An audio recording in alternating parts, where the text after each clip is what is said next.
네, 체계적 직무 분석 방법론.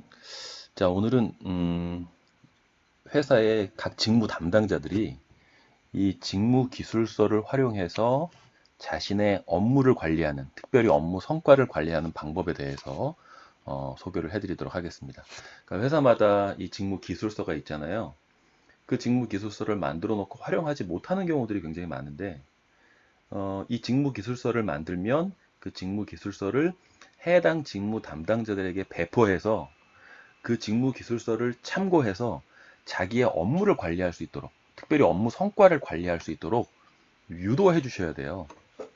자, 이 직무 기술서를 가지고 각 직무 담당자들이 어떻게 자기의 업무를 관리할 수 있는지 자, 소개를 해드리도록 하겠습니다.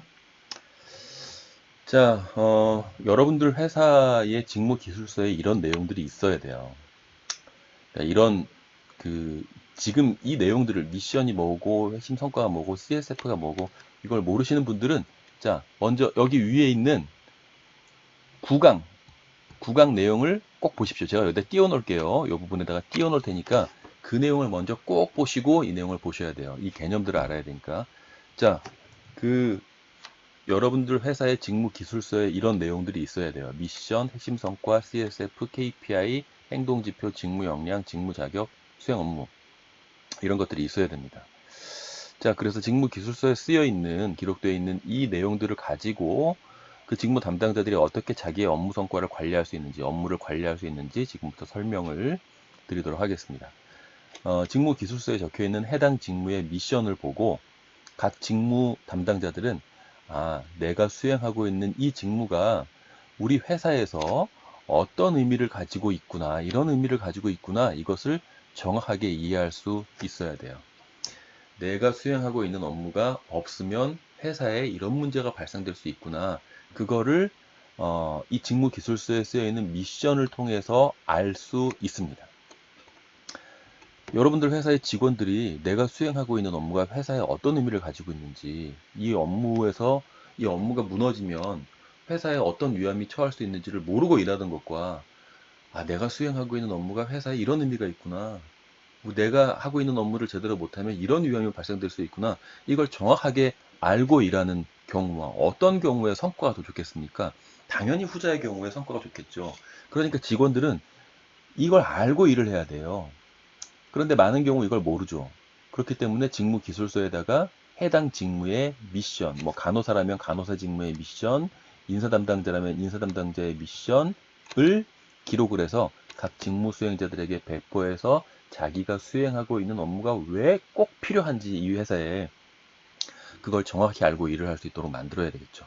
자, 그래서 각 직무 수행자들은 이 내용들이 적혀 있는 그 직무 기술서 가운데 미션을 보면서 내가 수행하고 있는 업무가 이런 의미가 있구나, 이렇게 중요하구나 라고 하는 것을 알고 일을 할 수 있도록 해야 된다. 자, 그리고 두 번째, 직무 기술서에 핵심 성과 목표가 정리가 되어 있단 말이죠. 그래서 각 직무 수행자들은 직무 기술서에 적혀 있는 핵심 성과 목표를 보면서 내가 수행하고 있는 이 업무를 통해서 나는 이런 종류의 성과를 만들어야 하는구나 라고 하는 것을 정확하게 인지하고 일을 해야 됩니다. 자, 생각해 보세요. 내가 수행하고 있는 일을 통해서 어떤 성과가 만들어져야 되는지를 알고 일을 하는 직원, 내가 수행하고 있는 업무를 통해서 어떤 성과가 만들어져야 되는지를 모르고 일하는 직원, 어떤 직원의 경우가 성과가 더 좋겠어요. 당연히 전자의 경우가 성과가 좋겠죠. 그래서 직무 기술서에 이 직무를 수행하는 사람들은 이런 종류의 성과를 내야 됩니다라고 하는 것을 기록해 놓음으로써 직원들이 자기가 어떤 성과를 만드는데 집중을 해야 되는지를 알 수 있도록 유도할 수 있다라는 겁니다.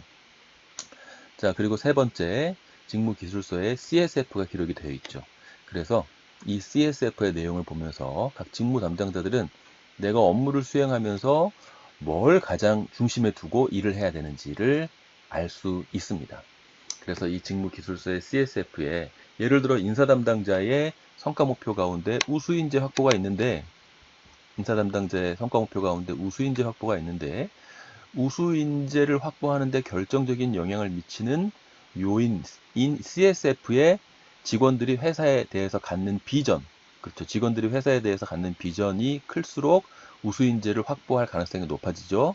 자, 그러면 인사 담당자는 이 회사, 직원들이 회사에 대해서 갖는 비전이 우수인재 확보라고 하는 인사 담당자의 성과 목표를 달성하는 데 가장 결정적인 영향을 미치는 CSF다라고 하는 것을 알게 되면 인사 담당자는 업무를 수행하면서 이 점을 가장 중심에 두고 일을 해야 되겠죠. 내가 어떻게 하면 직원들이 회사에 대해서 비전을 갖고 일할 수 있도록 만들어줄 수 있을까?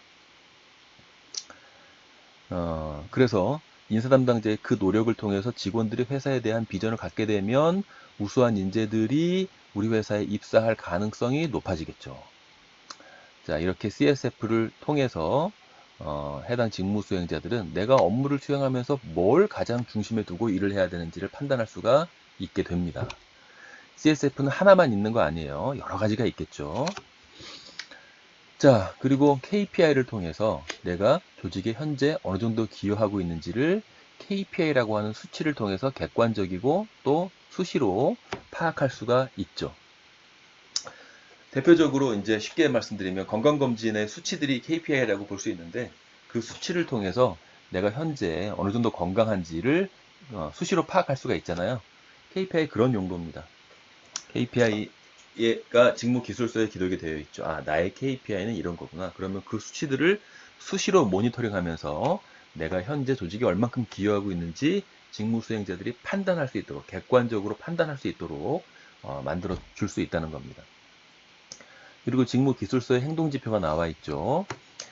그 행동지표상의 행동을 보면서 직무 담당자들은 그 직무기술서에 나와 있는 행동지표를 보면서 아, 내가 업무를 수행하면서 더 좋은 성과를 내기 위해서는 어떻게 일을 해야 되는지를 알 수가 있습니다.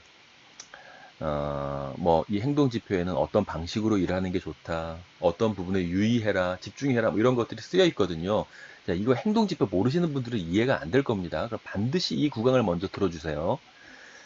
자, 그리고 이 직무 역량을 보시면서 직무 기술서에 기록이 되어 있는 직무 역량을 보면서 아, 내가 평상시에 어떤 종류의 역량을 키우기 위해서 노력해야 되는지, 자기 개발을 해야 되는지를 정확하게 알 수가 있고요. 그래서 그 직무 기술서에 쓰여 있는 직무 역량을 보면서 아, 내가 이런 역량을 키워야 되겠구나. 그래서 꾸준하게 그 역량을 키우기 위한 노력들을 실시를 하게 되면 이 직무 역량을 강화시키면 행동지표상의 행동을 잘하게 되겠죠. 그래서 행동지표상의 행동을 잘하게 되면 이 CSF를 확보할 가능성이 높아지고 이 CSF를 확보하게 되면 직무 핵심 성과 목표를 달성할 가능성이 높아지고 미션상의 역할을 잘할 수 있는 가능성이 높아지는 거죠. 자, 그리고 직무 자격, 직무 기술서에 나와 있는 직무 자격을 보면서 이 해당 직무 수행자들은 내가 업무를 더 잘하려면 평상시에 어떤 자격 요건을 갖추기 위해서 노력해야 되는지를 또 판단할 수가 있습니다.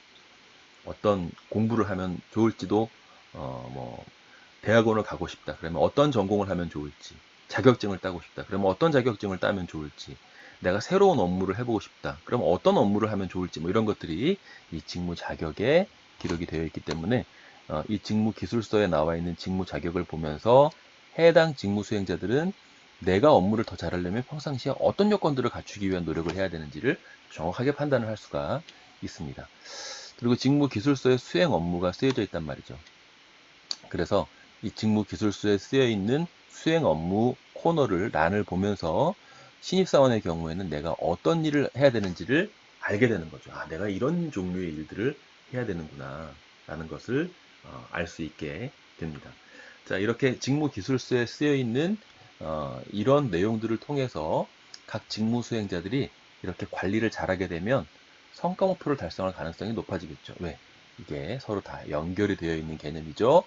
수행 업무, 직무 자격을 강화하고 직무 역량 강화하고 행동지표 강화하면 이렇게 연결이 돼서 핵심 성과 목표를 달성할 가능성이 높아진다라고 하는 것이 이 9강에서 설명이 되어 있기 때문에 반드시 9강 내용을 학습을 하셔라 라는 내용을 말씀을 드리도록 하겠습니다.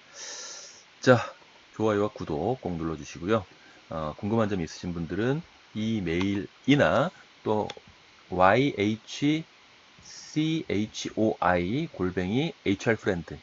yhchoi@hrfriend.co.kr 주소를 통해서 궁금한 점들 문의 주시고요.